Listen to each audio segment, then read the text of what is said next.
Dapat ang bata tinuturuan sa kanyang kabataan. Kasi pag dun siya lumaki na, matatandaan niya na yung kabutihan, na bawal pala ang magsugal, bawal yung mang-api ng kapwa bata, bawal manakit, bawal gumamit ng masasamang mga bagay gaya ng droga.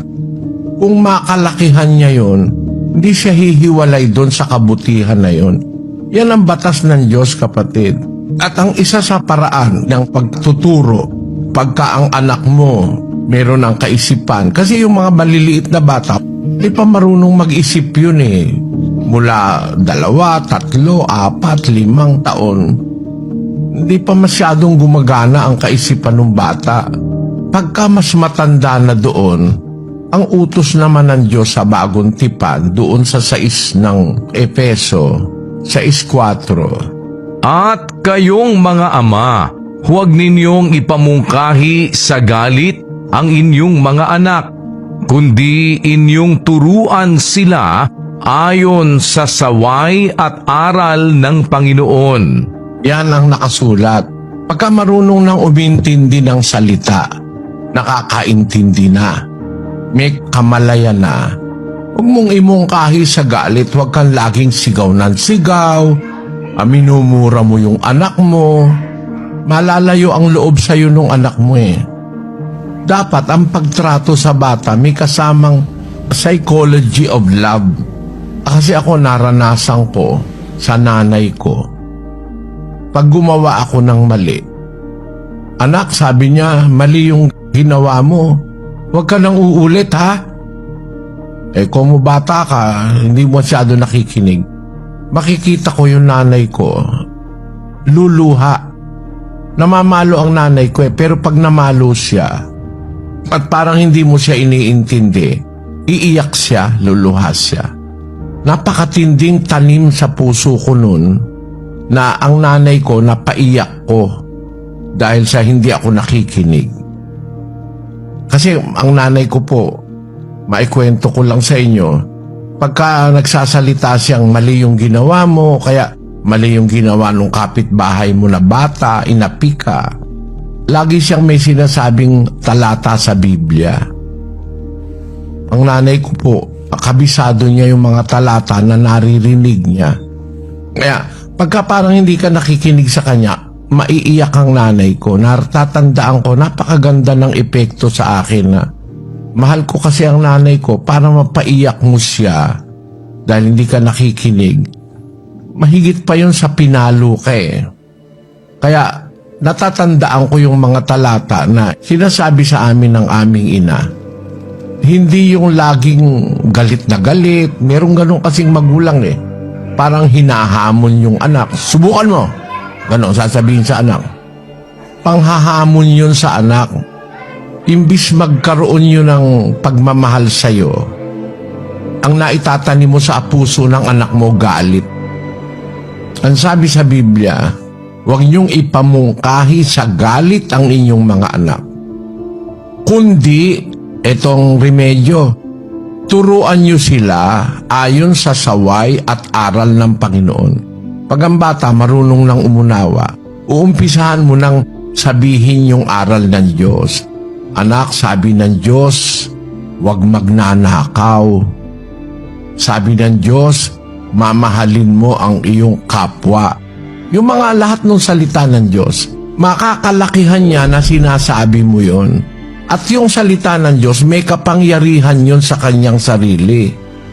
Hindi ko mo sinabi mo lang, aasa ka lang dun sa kapangyarihan mo bilang magulang.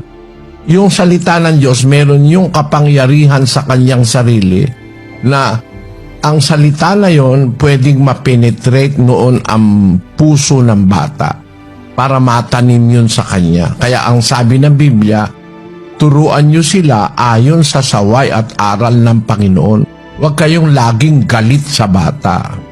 Kung halimbawa, may ginawang mali, pinalo mo, ipaunawa mo na kaya kita pinapalo, anak, ayaw kong lumaki kang magnanakaw, ayaw kong lumaki kang swail, ayaw kong lumaki ka sa barkada, dahil mahal kita.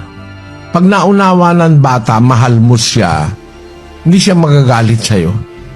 Mapapamahal ka sa anak mo. Yung kasi naranasan ko sa buhay Nakita ko ang intensyon ng aking mga magulang sa pagtuturo sa amin pagka kami mali. Nakita ko pagmamahal, kaya naramdaman ko yung natural na pagmamahal ng anak sa magulang. Hindi yung kagaya ng ibang magulang na nagkamali yung bata, sasabunutan, babatuhin, mumurahin, kung ano-ano, yun. Para bang hahamunin mo, subukan mo.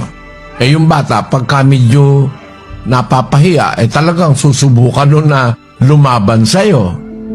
Sabi sa Biblia, ganon, huwag ninyong ipamungkahi sa galit ang inyong mga anak. Turuan nyo sila. Yun ang kahalili nun. Na kung halimbawa, imbis kagalitan mo, ang ihalili mo, turuan mo ng aral at saway ng Panginoon.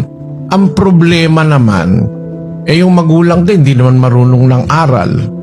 Kaya ang mayor parte ng sosyedad ng tao, lumalaki ang mga bata, walang galang sa magulang, lalo na sa ating panahon.